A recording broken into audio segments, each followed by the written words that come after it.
Hello, welcome to the Sports Philanthropy Podcast. I am your host, Roy Kessel, and today we are very excited to have with us a special guest. We have Jo Boettcher from the Twin Cities area, and she's coming to us. Jo is with Helping Hands Golf Resources, and we're very excited to have her on the show today. So, Jo, thank you for taking the time to join us. Well, I appreciate it very much. It's a great opportunity to let people know what we're up to and what's been changing in the golf industry for quite a few years. And I'm looking forward to let people know. So anything you want to ask, go right ahead. But before we dive into all the questions about the work that you're doing now, I want to back up to when Jo was young. What got you first passionate about sports? I was a tomboy, okay? And my dad actually had my birth certificate say Joe, and back in the 50s, you couldn't use that word. Everybody thought I had to be Joanne. And no, I've always been a tomboy.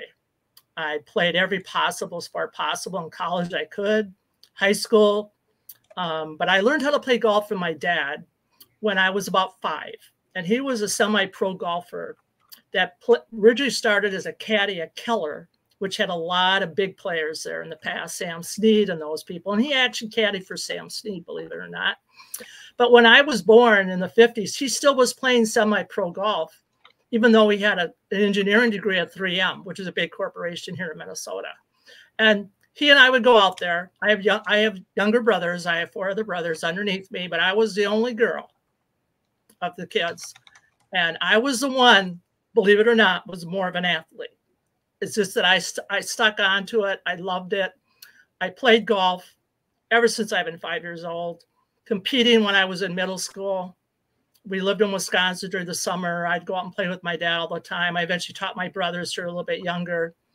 I was a very good water skier, slalom. I was doing barefoot at 9 years old behind a boat at our lake.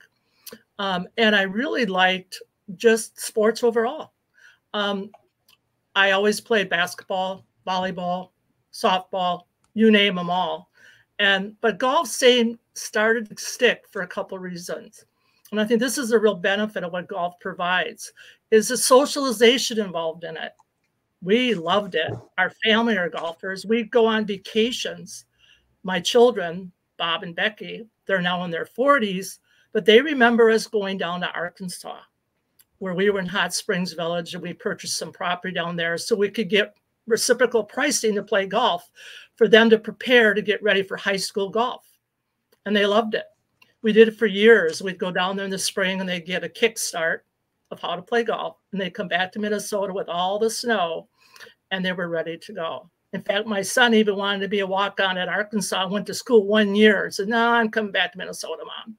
So we are a golf family. We've always been a golf family. It always started with my parents. My mom and dad played. My brothers eventually learned after I learned how to play. So we've always been golf. It's been socialization. And I think that's one of the things that I found when I had to leave the game. And my history goes way back when, as an educator and a specialist in sports physiology and understanding the health benefits that physical education could do in the schools. Well, back in 1978, I know I'm aging myself, I received a research grant from the state of Minnesota legislature to look at how we could utilize figuring out programs and funding for kids that are not able in a classroom, in a gym. This was the start of Title IX and the situation where we have to have money for the ADA. The ADA was just starting with the Bush Foundation back in the 70s, and that was all in the middle. And I was doing my graduate work at the time at St. Thomas University here in St. Paul for my master's in school administration and curriculum and technology, because I also kind of was a techie. I kind of liked it. I would be working in college. I was working with mainframes. And then when we got into the real world of micro technology, I took over. I loved it.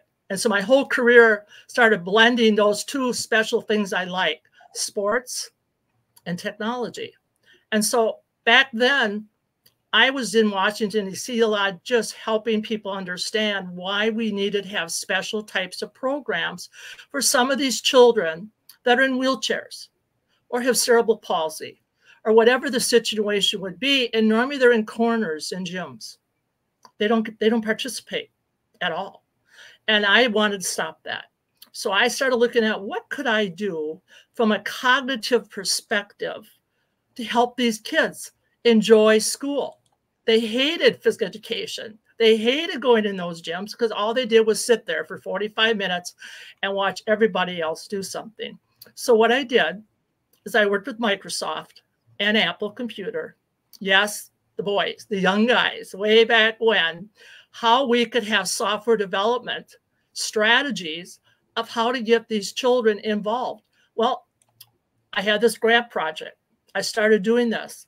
I started using the very first version of VisiCalc. I don't know if you remember those days. And we used it to teach kids how to do stats and statistics. And what we used to start training them, and this is really something else, is I had a school that was an adaptive education test site for the state of Minnesota. And they also traveled with me all over the country when I did workshops, all different universities. I was a college professor. I'd give the teachers coming in the door their credit for that day to listen to Jo tell you what you should be able to do with kids that need the extra help. And it was one of the best things I've ever done. And from there, I started a give back program. The state gave me almost $500,000 of grant money. And I started my own company called Comtech Systems Design. And that was a catalog, because we didn't have internet back then, that showed all kinds of products and strategies from a cognitive perspective, how physical education could grow combined with health education. We had drug education software. We had first aid software. We had the first time we ever did a movable item on a computer screen, and I'm going way back, was teaching how to canoe, how to use outdoor stuff, environments, understanding to go in a canoe, and using how to use the paddle by using shape tables. And my programmers I hired some of the smartest kids I could find in the state of Minnesota as my programmers. They went to MIT, University of Minnesota, and complex system design became a new model for other states to follow. And I had colleges sending me information. Hey, we've got this really cool software package. Can we put it in your catalog? I said, well, sure. I have no problem with that. And also at the same time, I designed a book for Apple Computer, how to use a microcomputer in a classroom. The largest school districts of the country purchased my book because they noticed that some of this made sense and they couldn't understand why, but they knew eventually they were going to have to get computers in the schools. This is so far back, I'm saying now, where we are today. Every child has a computer or some type of environment to be on the internet. But back then there wasn't anything. So what we used before Nintendo came about is a product I still have. I have a little museum in my office here of all the old technology that I was involved in over the years. Was the in television, if anybody remembers that, that was the very first high-level video games in color. And I taught some people how to be sports broadcasters. By watching that game and how people were playing that game, they became sports broadcasters, went on to St. Cloud University, and actually did a program as a sports broadcaster. And it all started with our little project called Project React. That was my project that was known countrywide. And of course, for the state of Minnesota, financing it was even better. But REACT standard for Recreational Educational Alternative Curriculum Techniques. That meant it was a wide open market for these schools to say, okay, I need to get these children going. I need to get funding from my legislature. We need to go to Washington, D.C. And I was on several boards with the American Adaptive Physical Education Program. I was on the committee for the President's Council of Physical Fitness. So I was in Washington, D.C. quite a bit to get them to think about funding. Schools needed money to get specialized teachers. We needed money to get teachers being taught in colleges to become adaptive education teachers, just like special education was. So that's where I started way back when. Well, what happened is in 2023, my whole life literally went backwards to the point that I started all over again. In 2023, I've been a very active golfer, a player, a competitor, a coach, and a teacher. And I loved the game that much. And it was all basically working with kids, seniors, you name it, high school, whatever. But in 2023, I had a sciatica nerve episode. I already was having some issues with arthritis and neuropathy prior to 2023. But at that time, I couldn't move. I was set in a wheelchair and a walker, and I couldn't move. I couldn't do nothing. My whole body went wacko, as I say. And I was first told, well, Jo, I don't think you'll be able to play golf again. I said, you want to bet? I'm going to figure this out, because our whole family, my kids, my grandchildren, everybody's involved with the sport of golf. All my friends at the country club for over 40 years. We've been playing together for 40 years in competitive play. I was going to make sure I was still going to be there. And I had a big tournament in June of 2023, which was about 5 to 6 months out. And I'm a researcher. So I started looking at what's out there. How can I help myself? And that's kind of why Helping Hands came about. I came out of retirement, and I've been retired for almost 11 years. I went to the state of Minnesota. I was a very reputable corporation that worked with government organizations and consultants, reinitiated my corporation. So I was legal again, as one would say. Met with the Minnesota Department. They said, Jo, we've never had anybody come back this many years later to activate a corporation for the state of Minnesota. And they were very helpful, extremely helpful, because I used to work a lot with the federal government as well. And my goal would be to take that expertise and expand it ways that possibly in the future, veteran insurance, health insurance, if someone is hurt in a sport and you go to a physical therapist, or you have a knee issue or back issue, it could be covered by the insurance. So that's kind of why I stayed on that. What happened was, in over literally 3 times a week, I ended up getting out of that wheelchair with therapy. I live in Henderson, Nevada during the winter, and then I live in Minnesota as my main residence. And all that time, I was saying, how am I going to get back on that golf tournament in June? And I just started investigating. And our website, Helping Hands Golf Resources, which the redirect is hhgr.info, gives my whole story.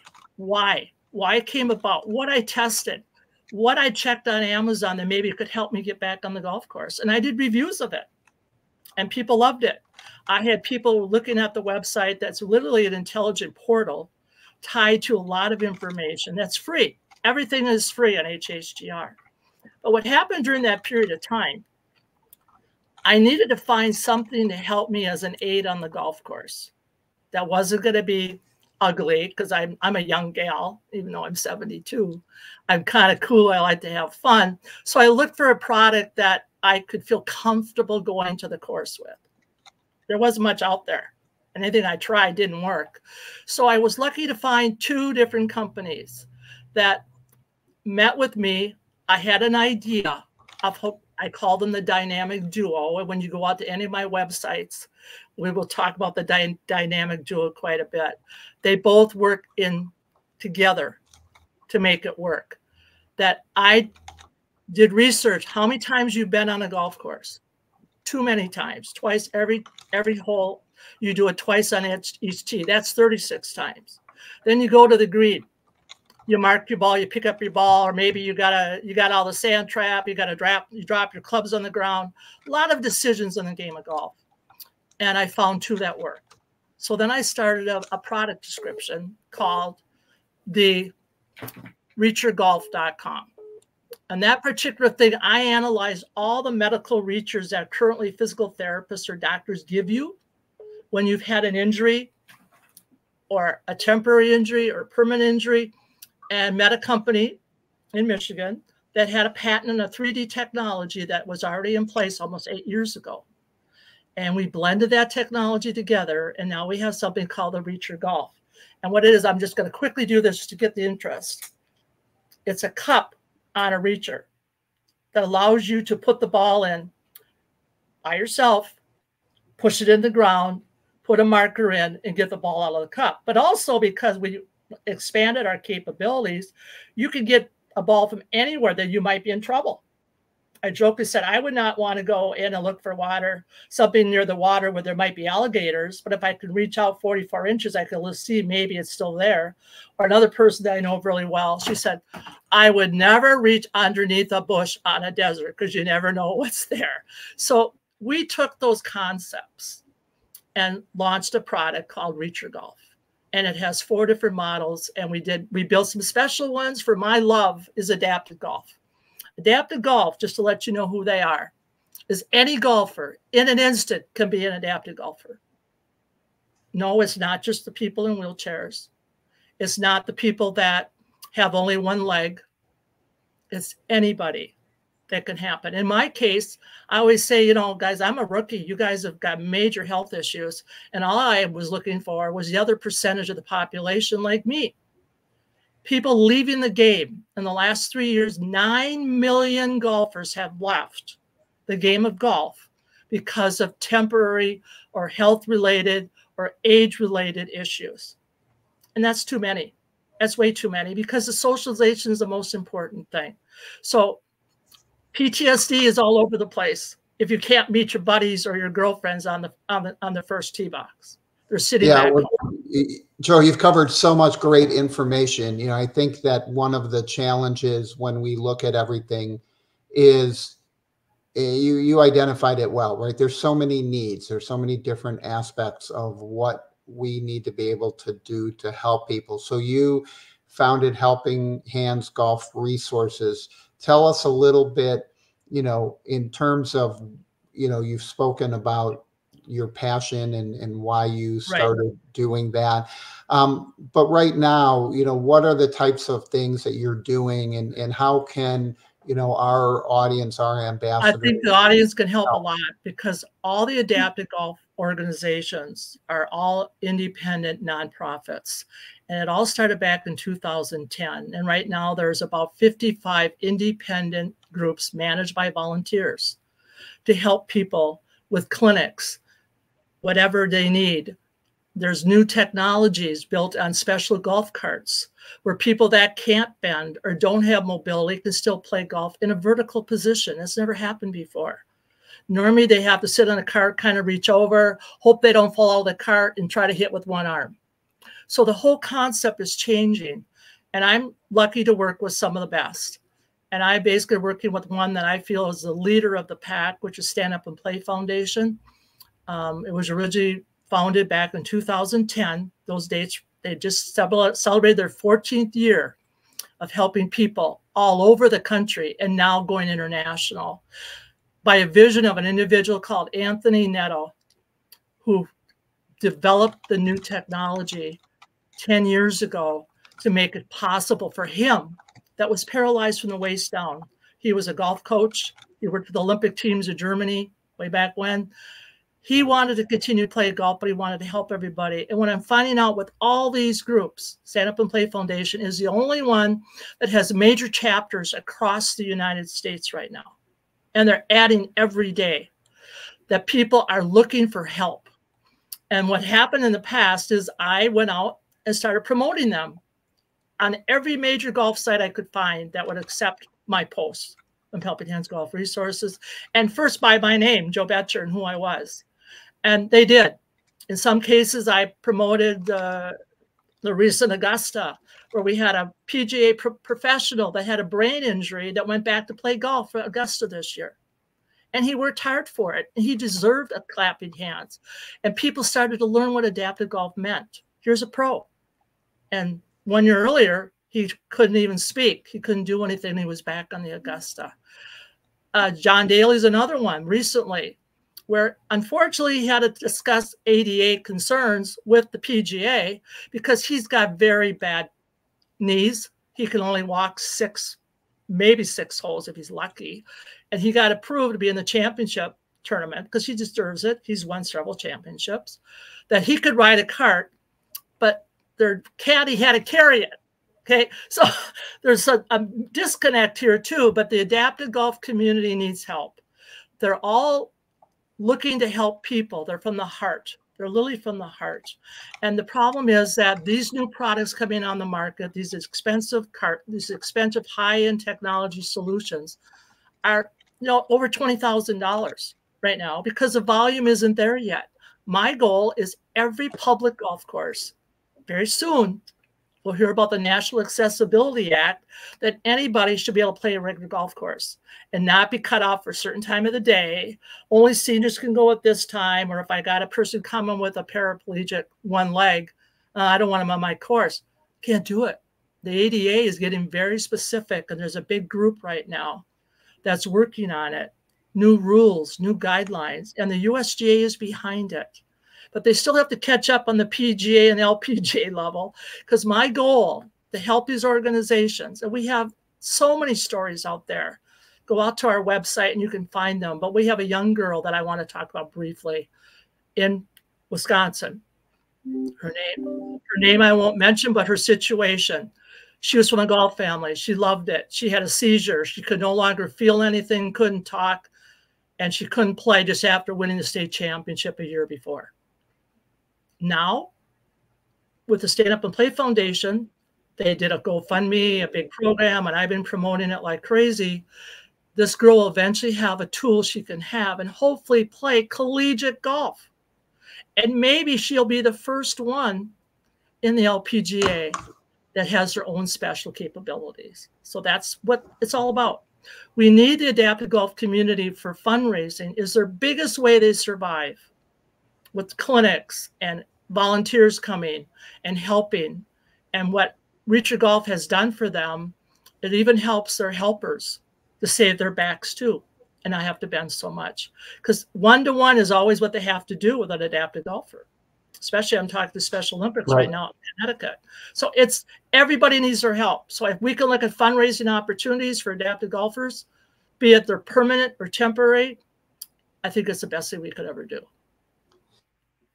Well, Jo, I want to congratulate you. You've put your heart and soul into this. You've done a ton of work, and your passion shines through in terms of how you want to be able to support all of those things.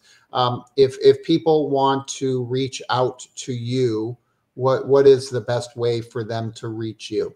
The best thing would be to go out to our website.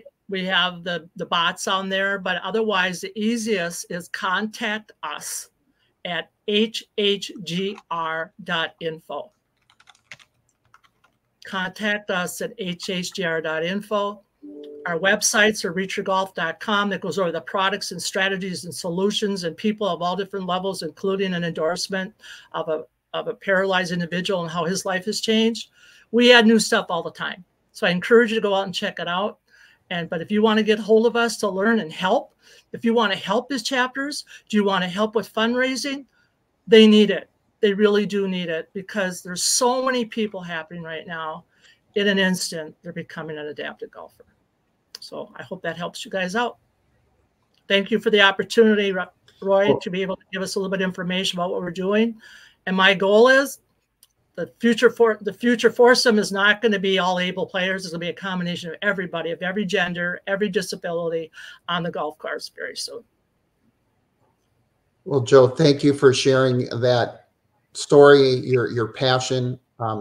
We want to see how we can collaborate with you as Sports Philanthropy Network and our supporters and ambassadors.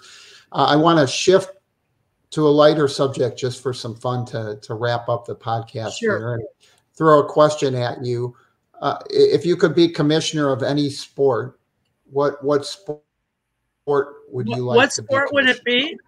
Well, there isn't really a commissioner. There's committees for the Golf Association. And I've worked on the board of directors for Minnesota's Golf Association. So I've already done that. I'm a big basketball fan. So I would say that WNBA and maybe the NBA too, because I think the two groups are still separated. I was a basketball player. I was a basketball coach for both girls and boys. I was one of the few people in the Hastings area that were coaching boys for AAU. And I love the sport. And I have watched good and bad basketball as a season ticket holder going on 18 years for the Minnesota Timberwolves. So we are very much excited about this next couple of seasons. And I think we finally are going to make a difference with basketball in Minnesota. Even though it all started with us. Remember, Minneapolis Lakers were the first team that became, there's another team out there in California that seems to always take a lot of our players. which is the Lakers. So any Lakers game that's in Minnesota, this year, we're all sold out. The entire Target Center in downtown Minnesota, in Minneapolis, is sold out for every game this coming year. Tells you. That's why I would probably do basketball. I think we need a little bit more involvement, that the prices get a little high and families can't go anymore. The prices increased by 20 to 30% in our own market because we're a small market. So now it's gotten to be a little bit more difficult for young kids to go watch the game of basketball. So I would want to say, you got to have some family programs too, and don't overprice. You make enough money. You don't have to add more that families can't go anymore. That's what happened last year in playoffs. Nobody could afford it, Minneapolis, to go. So that's my answer.